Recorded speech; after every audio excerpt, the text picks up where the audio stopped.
Saul mengatakan kepada Yonatan, anaknya, dan kepada semua pegawainya bahwa Daud harus dibunuh.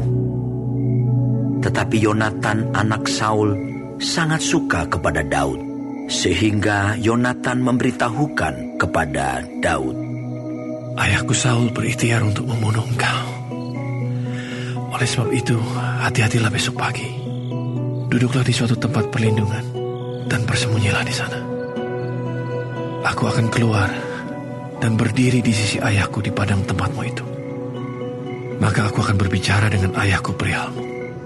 Aku akan melihat bagaimana keadaannya, lalu memberitahukannya kepadamu. Lalu Yonatan mengatakan yang baik tentang Daud kepada Saul ayahnya. Katanya, janganlah raja berbuat dosa terhadap Daud, hambanya. Sebab ia tidak berbuat dosa terhadapmu. Bukankah apa yang diperbuatnya sangat baik bagimu? Ia telah mempertaruhkan nyawanya dan telah mengalahkan orang Filistin itu. Dan Tuhan telah memberikan kemenangan yang besar kepada seluruh Israel. Engkau sudah melihatnya dan bersuka cita karenanya. Mengapa engkau hendak berbuat dosa terhadap darah orang yang tidak bersalah dengan membunuh Daud tanpa alasan? Saul mendengarkan perkataan Yonatan, dan Saul bersumpah, demi Tuhan yang hidup, ia tidak akan dibunuh. Lalu Yonatan memanggil Daud, dan Yonatan memberitahukan kepadanya segala perkataan itu. Yonatan membawa Daud kepada Saul, dan ia bekerja padanya seperti dahulu. Ketika perang pecah pula, maka majulah Daud dan berperang melawan orang Filistin.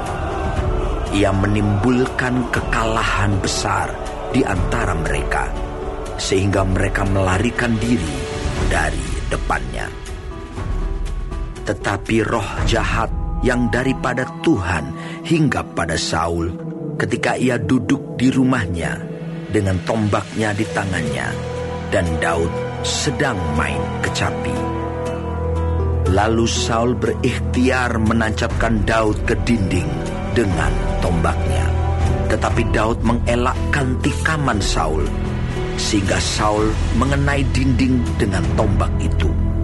Sesudah itu Daud melarikan diri, dan luputlah ia pada malam itu.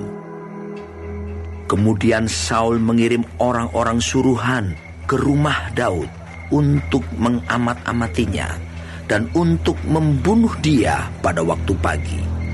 Tetapi Michal, istri Daud, memberitahukan kepadanya demikian, jika engkau tidak dapat meluputkan dirimu malam ini, maka besok engkau akan dibunuh. Lalu Michal menurunkan Daud dari jendela.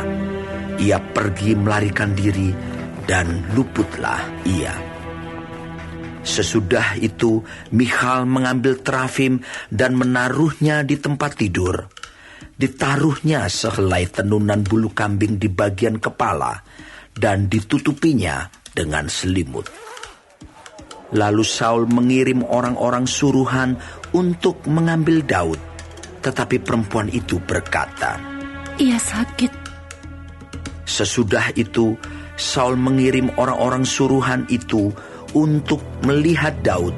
Katanya, bawalah dia di atas tempat tidur itu kemari, supaya ia dibunuh.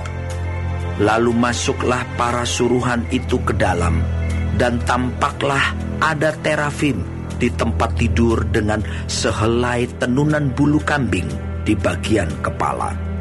Berkatalah Saul kepada Michal, mengapa engkau menipu aku demikian itu, dan melepas musuhku pergi sehingga ia luput? Tetapi jawab Michal kepada Saul, ia berkata kepadaku, biarkanlah aku pergi. Apa perlunya aku membunuh engkau? Setelah Daud melarikan diri dan luput, sampailah ia kepada Samuel di Rama dan memberitahukan kepadanya segala yang dilakukan Saul kepadanya. Kemudian pergilah ia bersama-sama dengan Samuel, dan tinggallah mereka di Nayot. Ketika diberitahukan kepada Saul demikian, Ketahuilah, Daud ada di Nayot dekat Rama. maka Saul mengirim orang-orang suruhan untuk mengambil Daud. Tetapi orang-orang ini melihat sekumpulan nabi kepenuhan dengan dikepalai oleh Samuel. Dan roh Allah hinggap pada orang-orang suruhan Saul, sehingga mereka pun kepenuhan seperti nabi. Lalu hal itu diberitahukan kepada Saul. Ia mengirim orang-orang suruhan yang lain, tetapi orang-orang itu pun juga kepenuhan seperti nabi. Saul mengirim sekali lagi orang-orang suruhan, rombongan yang ketiga, dan orang-orang ini pun juga kepenuhan. Lalu ia sendiri pergi ke Rama. Sesampainya ke dekat perigi besar yang di Sekhu, bertanyalah ia, katanya, Di mana Samuel dan Daud? jawab orang, Ada di Nayot, dekat Rama. lalu pergilah ia ke sana, ke Nayot dekat Rama. Dan pada dia pun hinggaplah roh Allah. Dan selama ia melanjutkan perjalanannya, ia kepenuhan seperti nabi, hingga ia sampai ke Nayot dekat Rama. Ia pun menanggalkan pakaiannya, dan ia pun juga kepenuhan di depan Samuel. Ia rebah terhantar dengan telanjang sehari-harian dan semalam-malaman itu. Itulah sebabnya orang berkata, Apakah juga Saul termasuk golongan nabi?